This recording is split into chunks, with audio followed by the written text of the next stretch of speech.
Today we are going to be learning about definite articles. And guess what? You know exactly what they are. You know them in English, but today we're gonna learn how to use them in Spanish. Welcome to Teacher Catalina, my channel, where you learn Spanish from a native speaker, a certified Spanish teacher with more than 16 years of teaching experience. Before we jump into definite articles, we have to talk a little bit about nouns. Last time we talked about adjectives, and we kind of have an idea that adjectives have gender. And we also know that adjectives have to match in gender and number to the noun that they describe. So today, let's focus on nouns so that we can add the definite articles. So remember during our last lesson that we talked about adjectives having gender and basically also having number?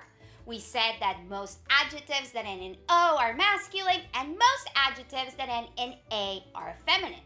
And we also learned how to make adjectives plural. Well, the same thing kind of happens with nouns. For the most part, most nouns that end in O are masculine and most nouns that end in A are feminine. Is that always the case? Absolutely not. But it's a good rule to go with for now, as you're learning. So what are nouns? Again, I know you already know this, but just as a little review, nouns are people, places, and things. Now, we said that adjectives, basically words that describe nouns, they have to change in gender and number to match that noun. But nouns, although they do have gender, they do not change. Now, we're gonna get a little bit into this idea that in Spanish, things have gender. You don't do that in English. So don't panic if this seems a little bit confusing. It's just gonna take you practice and kind of getting used to the idea. Think about it this way. In English, a table, it's a table. You don't think of it as anything else. In Spanish though, a table is a sheet. And I'm gonna explain to you why that happens. Just remember, everything in Spanish has to match in gender and number. So we have to make sure that we do that. I know I just said this, but again, I want to make sure that you understand. Nouns do not change in gender. What do I mean by that? Let's think about this. Carro. Carro. That's a car. Carro ends in O. So that gives us a hint that it's a masculine noun. It's never going to change. It's always going to be a masculine noun. So carro, always masculine. Having said that, if we have multiple cars, carros, we do have to add that S to make sure that it's in its plural form. So again, carro is a masculine noun, and we're gonna make it plural by adding an S. So then it becomes carros. Let's look at another noun, and it's also a cognate, so you may recognize this. Bicicleta. Bicicleta. What do you think? Is it a masculine noun or a feminine noun? Yes, you're right. Did that A give it away? Very good. I love that you're seeing that pattern. Again, most nouns that end in an A are most likely going to be feminine. In this case, bicicleta, that's a feminine noun. It doesn't matter who rides the bicicleta. The bicicleta, the actual bike, it's a feminine noun. So, the only thing that we have to worry about is how do we make it plural? Because we may have more than one bicicleta. And you know, I know you're thinking, I know you're saying it. We're gonna add an S. So we go from bicicleta to bicicletas. And you're seeing the pattern. So what about those nouns that do not end in an O or an A? There's a lot of them. And today we're gonna focus on one of them. For example, the noun estudiante. Estudiante, by the way, another cognate. You should know what it means just by looking at it. Estudiante does not change. It doesn't end in an O, therefore it's not masculine. It doesn't end in an A, therefore it's not feminine. So what do we do with estudiante? Well, estudiante is going to be used for a female student or for a male student. So we don't have to worry about gender with that specific noun. However, we may have more than one estudiante. So we do need to make sure that we add that S, I saw you, so that we can make it plural. Good job catching on. So we go from estudiante to estudiantes. What about this one? Corazón. Corazón. That's a heart. It doesn't end in an O. It doesn't end in an A. It does not end in an E like estudiante. It ends in a consonant. So what do we do with corazón? Is it masculine or is it feminine? Corazón is a masculine noun.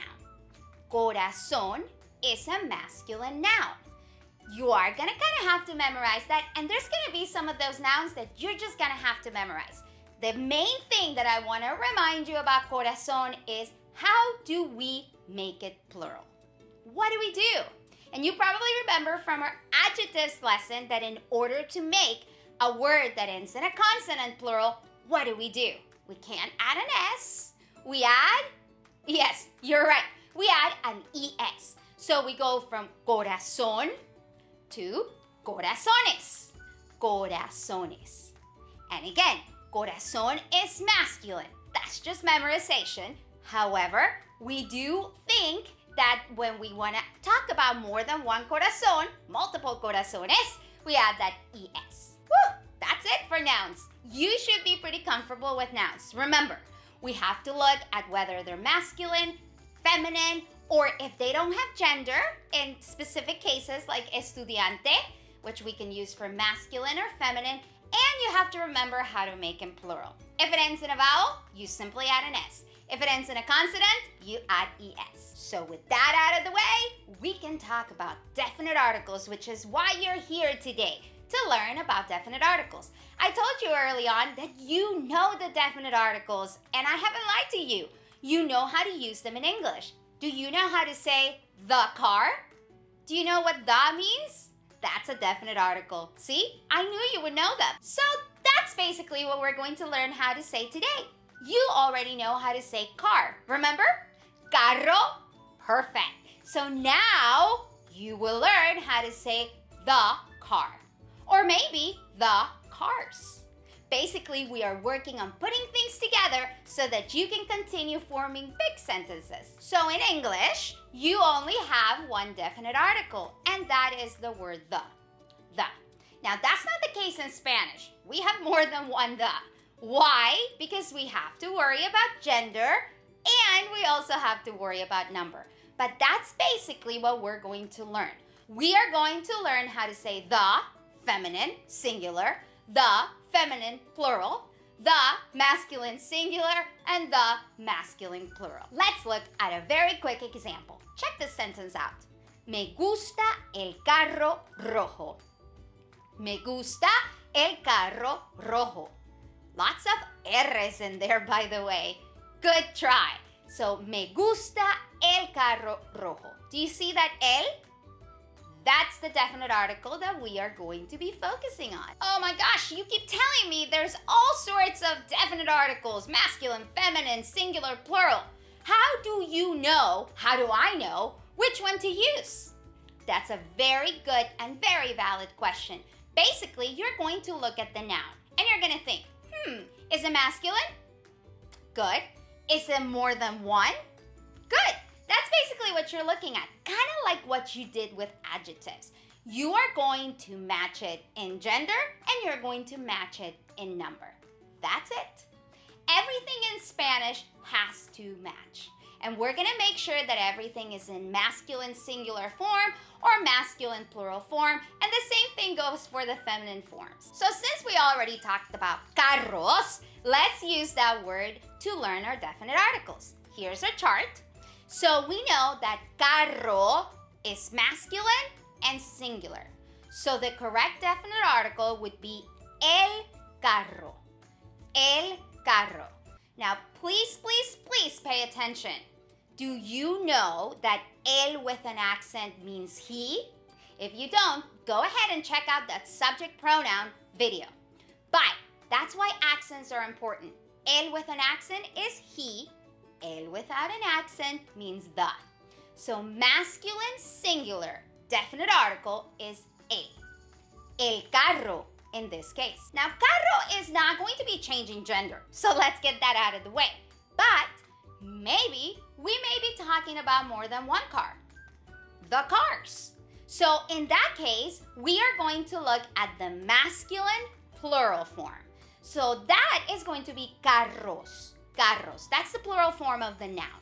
We went from carro to carros. So now the correct definite article would be los. Los carros. See how we went from el carro to los carros? Everything matches. Let's bring back our old bicicleta. Bicicleta, which we talked about, it's a bicycle. Bicicleta, we talked earlier that it's a feminine noun, right? It ends in an A. And for the most part, nouns that end in A are feminine. Not always, but in general. So bicicleta, we know that it's a feminine noun.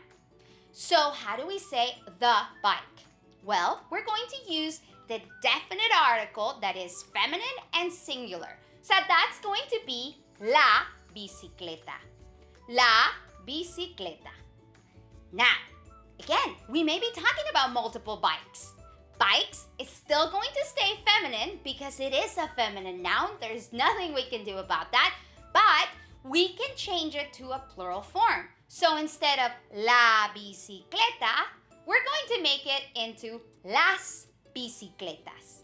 Las bicicletas. Again, notice how we went from la bicicleta to las bicicletas. And now you have seen all forms of the definite articles. We have el and los, which are masculine, but one is singular and one is plural. And then we have la and las, and again, one is singular and one is plural. Now take a good look. Everything matches. Your definite article and your noun. They match in gender and they match in number. I'm getting hungry. Tengo hambre. So that's making me think about this word. Helado. Helado. By the way, that H is always silent. We simply write it, but we don't say it. Do you know what an helado means? Helado is an ice cream. Helado. So let's take a look at that word. What do you think? Is it masculine or is it feminine? Is it a masculine noun or a feminine noun? Good job. That is a masculine noun. Helado. It ends in an O. And we know that for the most part, nouns that end in an O are masculine. So, helado. How do we say the ice cream? The ice cream. Go ahead and take a look at your chart. Which definite article would you use? That's awesome. You said el helado. El helado. Now, what if we had multiple ice creams? What would we do? We have to make sure that we change helado to plural, and therefore, we have to make sure that the definite article is also in its plural form. So what would it be? You got it. Los helados. Los helados. So right now, it's a great time to have a little conversation about the difference between definite articles and indefinite articles. I have not taught you what indefinite articles are or what they mean, but we're going to be covering that at a later lesson. Since we are talking about definite articles today, I want to make sure that you know what truly means to be a definite article. You know that the definite article in English is the. But what does that mean? Well, let me give you an example. What if I go to an ice cream store and I say, I want the ice cream? Would you know which ice cream I'm talking about? Did you see me point? That's right. I'm talking about a very specific ice cream. I want the ice cream, please. I want the chocolate ice cream, please. Specific. Now, if I don't know what ice cream I want or what flavor I want to have, I'm not going to say, I want the ice cream, please, or I would like the ice cream, please. I would say, I would like an ice cream. I want an ice cream, please. Do you see the difference? I have no idea which ice cream. I'm not pointing at an ice cream. I just want an ice cream. That's the difference between definite and indefinite articles. Definite, you definitely know what you're talking about. You have something specific in mind. Indefinite, you're undecided. You don't know yet. It could be any old ice cream. Maybe chocolate, maybe strawberry, maybe vanilla. You learned so much today. You learned how to use nouns and how to make them plural. You also learn how to determine whether they're masculine nouns or feminine nouns. And then we talked about definite articles, which basically is the in English. So we learned to say the car or the cars, the ice cream or the ice creams, the bike or the bikes. We also learned that definite articles refer to very specific things. And to help you remember, we talked about ice cream. The chocolate ice cream, that's specific.